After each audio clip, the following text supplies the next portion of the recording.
अस्सलाम वालेकुम नाज़रीन, मैं हूं इरफान हैदर और आज मैंने सहमत दी है अपने साथी एंकर अली सरवर साहब से। बहुत शुक्रिया अली सरवर साहब, वक्त दिया आपने। हम बात करने जा रहे हैं 27वीं आईनी तरमीम, पीपल्स पार्टी के एतराज़ात, अपोजिशन सबसे बड़ी जमात तहरीक इंसाफ के एतराज़ात और 27वीं आईनी तरमीम पर एतराज़ात किन शिकों पर हैं? क्या पूरी 27वीं आईनी तरमीम ही काबिल कबूल नहीं है अपोजिशन के लिए, या कुछ शिकों पर एतराज़ात हैं? इस पर बात करेंगे अली सरवर से। अली भाई, पीपल्स पार्टी की तरफ से जो एतराज़ किया गया है एनएफसी अवार्ड और उसके जो रकम है और उस पे कट लगाने की बातें हो रही हैं, इसको या मुकम्मल खत्म करने की बातें हो रही हैं, अब किस हद तक मामला जाएगा? पीपल्स पार्टी का एतराज़ कितना जायज़ समझते हैं? पीपल्स पार्टी का एतराज जायज इसलिए नहीं है कि इससे पहले ज़ाहिर है एनएफसी की मद में जो भी पैसा मिलता रहा सूबों को, और सुबह असल में अब वो हो गए थे बिल्कुल ही अपने आप को उन्होंने वफाक से अलग करके एक अलग शुतर बेमार। हाँ, शुतर बेमार भी अलग ही रियासत हो गई थी। हाँ। इतना पैसा खर्च करके बताते भी नहीं थे कहाँ खर्च हुआ और कहाँ नहीं हुआ। सबसे बड़ी बात, फिर वफाक हाथ साफ करके बैठ जाया करता था, पैसा ही नहीं होता था वफाक के पास। कुदरती आफात आए या और बहुत सारे मसाइल, खासतौर पर दिफा के हवाले से दुनिया में जदीद बहुत सारी चीज़ें आ गई, जदीद तरक्की हो रही है, बहुत सारी चीज़ें चाहिए होती हैं, तो फिर वफाक देख रहा होता था सुबह की जानिब। तो ये बड़ा ज़रूरी था और इसमें कदगन होनी चाहिए हल्के फुल्के अंदाज से, और ये नहीं कि ज़ाहिर है सुबह में सारा पैसा ले लिया जाएगा, और कुछ थोड़ा सा उन्होंने कहा है कि जी थोड़ा सा कट लगाते हैं इसमें ताकि वफाक के पास पैसा हो और इस तरह की कोई आफात आती है। अच्छा, पैसा वो कहाँ खर्च होगा? किसी की जेब में तो नहीं जाएगा भाई, वो भी सूबों पे खर्च होगा, वो भी इदारों पे ही खर्च होगा, वो पाकिस्तान के लिए है ना। आप भी पाकिस्तान के लिए, वो भी पाकिस्तान पे, ये ज़रूरी था और बहुत अरसे से ज़रूरी था। और आप जानते ही हैं कि एनएफसी की मद में जो अरबों रुपए मिलता है, तो वो खर्च कहाँ पर, खास तौर पर इस पर जो एतराज़ात थे 3 सूबों में, तो फिर भी कहीं न कहीं नज़र आ जाता था कहाँ खर्च हो रहा है। लेकिन सिंध में सबको एतराज़ था, इसलिए था कि पिछले, मैं सिर्फ छोटी-सी मिसाल दे दूँ कराची की, पिछले 15 साल में एनएफसी की मद में सिर्फ कराची का पैसा लगा लिया जाए तो 3,200 अरब रुपए, 3,3200 अरब जी, रुपए। वो कहाँ खर्च हुए? मतलब कराची को 3 दफ़ा आप उजाड़ दें और फिर बसा दें और दोबारा बना दें, तो फिर भी पैसा खर्च कम ना हो, इतना पैसा है ये। लेकिन उसके बावजूद भी ज़ाहिर है बहुत सारे लोगों के एतराज़ात थे, तो इस वक़्त बड़ा ज़रूरी था। फिर ज़ाहिर है दुश्मन मुल्क आपके साथ भारत है, फिर यहाँ अफ़गानिस्तान कहते हैं, बहुत सारी तब्दीलियाँ आ रही हैं, दिफा को मज़ीद मज़बूत करना है, तो उसके लिए ज़रूरी है। और पाकिस्तान पीपल्स पार्टी इस पर हल्का-फुल्का एतराज़ ज़रूर किया है उन्होंने, और पाकिस्तान पीपल्स पार्टी का एक एतराज़ तो ये है, और दूसरा जो एतराज़ है पाकिस्तान पीपल्स पार्टी को, वो सबसे अहम है। वो एक और इत्तेहादी है हुकूमत की, एमक्यू पाकिस्तान। उन्होंने कहा है जी 148 को शामिल करें, बल्दियात को मज़ीद बाख्तियार बनाया जाए। अच्छा, उसमें शहबाज शरीफ साहब या वफाक ने तस्लीम तो कर लिया इस बात को कि बात तो सही है, क्योंकि वो सिर्फ कराची का मसला तो नहीं है, पूरे पाकिस्तान में बल्दियाती निज़ाम मज़ीद मजबूत हो जाएगा। लेकिन उस पर भी सबसे बड़ा एतराज़ पाकिस्तान पीपल्स पार्टी को है, और अब एमक्यू इस पर नाराज़ है हुकूमत से कि जनाब आपने कहा था कि इसको हम शामिल भी न सिर्फ कर लेंगे बल्कि मनवा भी लेंगे। लेकिन ज़ाहिर है मनवाने की तो गारंटी नहीं दे सकता वफाक उनको, लेकिन कहा ज़रूर था शहबाज शरीफ साहब ने शामिल कर लेंगे, और शामिल करने की उन्होंने कोशिश भी की। लेकिन पाकिस्तान पीपल्स पार्टी बड़ी ताकती है, उसके बगैर ज़ाहिर है तरमीम पास नहीं हो सकती, जिस तरह बजट पास नहीं हो सकता था। तो फिर वो आ गए सामने, उन्होंने कहा जनाब इस वक्त जो मौजूदा निज़ाम है बल्दियात का, उसको बड़ा ही खासतौर बिलावल भुट्टो ज़रदारी साहब ने तो खासतौर कहा कि सिंध में तो बेहतरीन निज़ाम है, उन्होंने कहा।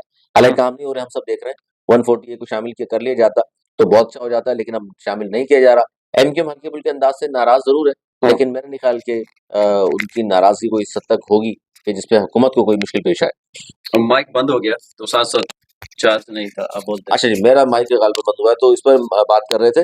और दूसरी बात आपने कहा कि जी जो 27वीं मुजवज़ा आईनी तरमीम के अहम नुकात हैं जिस पे आप बात करना चाह रहे हैं, जो सबसे अहम है मैं समझता हूँ, इससे बड़ी अहम चीज़ जो सबसे ज़्यादा ज़ेर बहस है, वो 27वीं आईनी तरमीम में चीफ ऑफ डिफेंस फोर्सेस का नया ओहदा जो मुतारिफ कराया गया है। लोग इस पे जानना चाहते हैं कि आर्मी चीफ ही चीफ ऑफ डिफेंस फोर्सेस होंगे, field marshal, marshal of air force, admiral of fleet का रैंक हासिल करने वाला ताहयात यूनिफॉर्म में रहेगा। ये भी बड़ा ज़रूरी था, और इस पर भी ज़ाहिर है, अच्छा ये इस ओहदे पे किसी ने भी एतराज़ नहीं किया, वो एमक्यू पाकिस्तान हो या पाकिस्तान पीपल्स पार्टी हो, किसी को भी इस पर एतराज़ नहीं हुआ, और ये ज़ाहिर शामिल कर लिया गया है। इसके अलावा इसमें बात की गई है मुल्क में वफाकी आइनी अदालतों के क़याम के हवाले से भी बात की गई है कि जो भी आइनी मामलात हैं अब वो ज़ाहिर अदालतें देखेंगी, हर सूबे में अदालतें होंगी। और ये भी मैं समझता हूँ कि वो पॉइंट अगर हुकूमत का मान लिया जाए कि जनाब चूँकि जजेस पर दबाव होता है, बहुत ज़्यादा बर्डन होता है केसेस का, और फिर इस तरह की जब आईनी अदालतें सुप्रीम कोर्ट में 54,000 केसेस, जी 54,000 केसेस, और फिर इस तरह के जब आईनी मामला सामने आते हैं, फिर एक बेंच बना दिया जाता है, फिर वो लंबा लंबा उसको खींच रहे होते हैं, सुन रहे होते हैं जजेस, तो बाकी केसेस फिर उनका नंबर नहीं आता, लोगों को बड़ी मुश्किलात का सामना करना पड़ता है। एक बड़ी अहम पॉइंट है सियासतदानों के हवाले से, तो ये है कि सियासतदान दोहरी शरीयत नहीं रख सकता। सरकारी मुलाजमीन, ब्यूरोक्रेट्स, ये हम वो बातें कर रहे हैं जो ठीक है, एतराज़ात बहुत सारी अपोज़िशन को होते हैं, 27वीं आईनी तरमीम में कई ऐसी शिकें हैं जिन पे एतराज़ात हैं, लेकिन बहुत सारी पॉज़िटिव चीज़ें भी हैं, जिनको देखना चाहिए। एक ब्यूरोक्रेट यहाँ कमाता है, यहाँ पैसा बना रहा होता है इस मुल्क से, उसकी जायदाद होती है लंदन में, अमेरिका में, यूरोप की कंट्रीज़ में, दुबई में, इधर-उधर। तो ये दोहरी शहरियत ख़त्म करना, ताकि वो जो भी कमा रहा है उसका हिसाब-किताब देख सके। आप क्या समझते हैं? ये भी एक बहुत अहम पॉइंट है। अभी जी, पिछले दिनों आया भी था ब्यूरोक्रेट्स के हवाले से ख्वाजा नहीं, आसिफ साहब ने कहा था। ये बहुत अच्छा है। ये तो मैं समझता हूँ कि आवाम के दिलों की आवाज़ है कि दोहरी शहरियत खत्म होनी चाहिए, जो इस मुल्क में सिर्फ रहते हैं। सिर्फ सियासतदान पे ही नहीं, कतगन क्यों? सबकी सबकी होनी चाहिए, चाहे वो ब्यूरोक्रेट हो या आम पब्लिक भी हो, सबके लिए ये कानून। रिटायरमेंट के बाद वो बेशक ले लें। उसके बाद तो ज़ाहिर कोई भी चला जाए, बाहर जाकर रहना चाहता है अपने बच्चों के साथ, जिसके बच्चे अगर बाहर हैं, वो अच्छी बात है। लेकिन मुल्क में अच्छा, इस पर भी मैं, ये तो ख़ैर एक आपने तरमीम की बात की, इस पे होनी चाहिए। इस पर एतराज़ अंदाज़ा करें कि गुज़िश्ता रोज़ किया था, जो खबर सामने आई थी कि बिलावल भुट्टो ज़रदारी साहब ने एतराज़ किया है इस पर। अब अच्छा। इस पर लोग ये सोच रहे थे कि भई बिलावल साहब ने इसमें क्या ऐसी चीज़ देख ली, जो उनकी पार्टी के या उनके अगेंस्ट जा रही है, या वो समझते हैं कि शायद ये लोगों के अगेंस्ट जा रही है।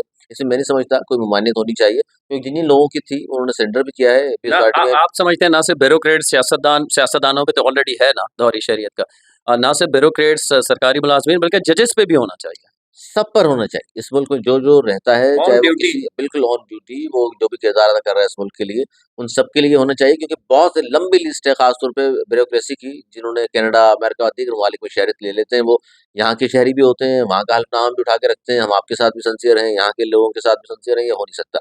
तो जब आप रिटायर हो जाएँ, जैसे आपने कहा, ये सबसे अच्छी बात हुई है कि उसके बाद आप लेना चाहें, किसी भी मुल्क की शहरियत ले लें, हुँ, लेकिन उससे पहले नहीं होनी चाहिए। एक सरेंडर करना चाहिए।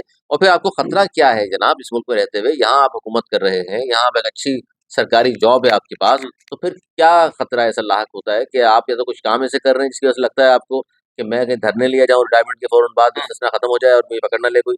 तो ये जब, इसका मतलब तो यही हुआ ना साहब। एक तो आवाम को एतमाद भी लिया जाना चाहिए, और सबसे बड़ी बात तो ये है कि अब हमने भी बहुत सारे लोगों से गुफ्तगू करते हैं, वो कहते हैं कि यार ये बहुत सी तजवीज़ है, सबको सरेंडर करना चाहिए, दोहरी शहरियत खत्म की जानी चाहिए। इसमें मेरे ख़्याल लोग सभी खुश होंगे, सिवाय चंद लोगों के। जो मैंने कहा आपसे, बिलावल का जब बयान सामने आया हुँ। गुज़िश्ता रोज़, तो हम खुद हैरान थे कि यार, मतलब हैरान हैं हम तो कि बिलावल भुट्टो ज़रदारी साहब या उनकी पार्टी अगर ये चाहती है, इस तरह की बात अगर सामने आई है मुबैना तौर पर, तो वो नहीं होनी चाहिए इस तरह की बात। अच्छा, आखिर में हम बात कर लेते हैं अदालतों के हवाले से। अदालतों में ये तो है कि आईनी अदालत बनने के हवाले से इसमें तजावीज़ हैं। साथ-साथ ये भी है कि जो जजेस की तकर्रुरी होगी या तबादला होगा, वो वज़ीर-ए-आज़म और सदर के इख्तियारात में शामिल किया जा रहा है। इसको किस तरह देखते हैं? बिल्कुल, और सबसे बड़ी बात इसमें ये भी है, जिस पर मैं समझता हूँ मुजव्वज़ा जो आईनी तरमीम है, मेरे सामने ही है, इसे हम पढ़ लेते हैं कि जनाब, कोई जज ट्रांसफ़र मानने से इनकार करेगा, वो रिटायर्ड तसव्वुर होगा। अब इस पर बहुत सारी बहस हो रही है कि यार, मतलब ये तो, ये कोई अगर एतराज़ कर दे कि हुँ। यार, हम मुझे अगर फलाँ जगह भेज दो, मैं तो नहीं जा रहा हूँ, तो उसको भी समझा जाएगा अगर वो तो हुक्म कोई अब्दुल रीज़न देता है, फॉर एग्ज़ाम्पल कोई कहता है मेरे शहर में मैं रहता हूँ, मेरी वाइफ़ बीमार है या मेरे बच्चे के साथ प्रॉब्लम है या मेरे बच्चों की तालीम का वो ऐसी रीज़न देता है जो काबिल कबूल हो, तो फिर तो शायद इतना मसला नहीं। नहीं, लेकिन जिसमें जो लिखा हुआ है कि अगर कोई जज ट्रांसफ़र मानने से इनकार करेगा, वो रिटायर्ड तसव्वुर किया जाएगा।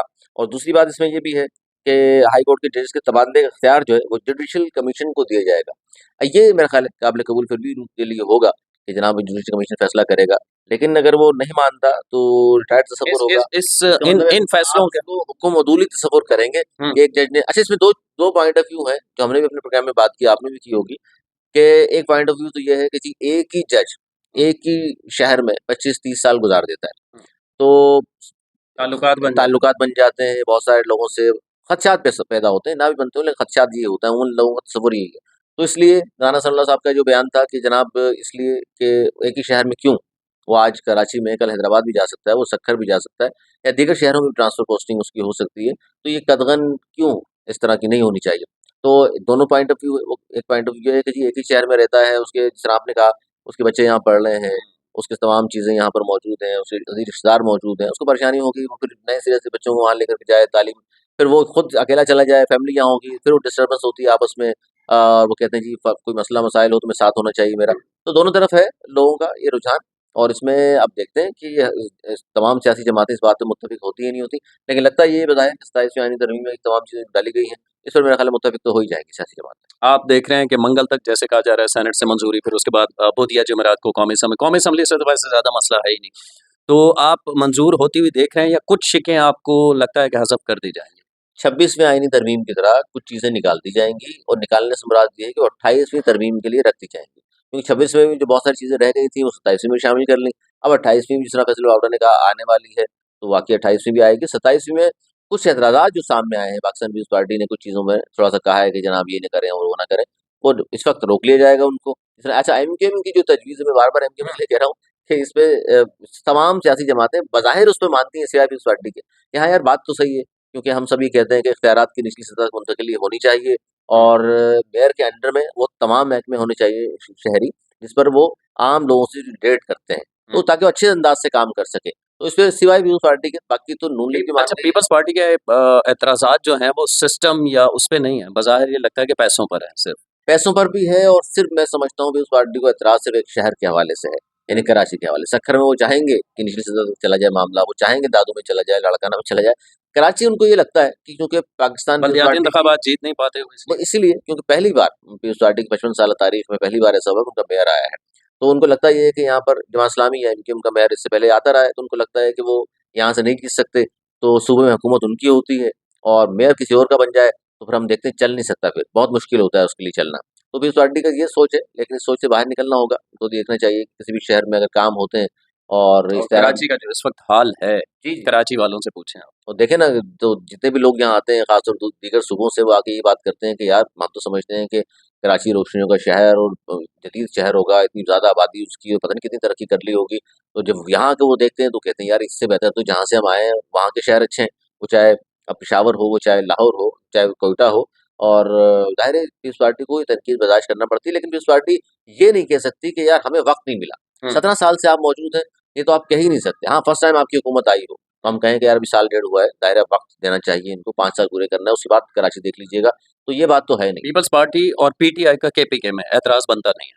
वहाँ बनता भी नहीं है ना, मुसलसल वहाँ भी 13 मतलब साल से कैसी हुकूमत वहाँ पीटीआई की।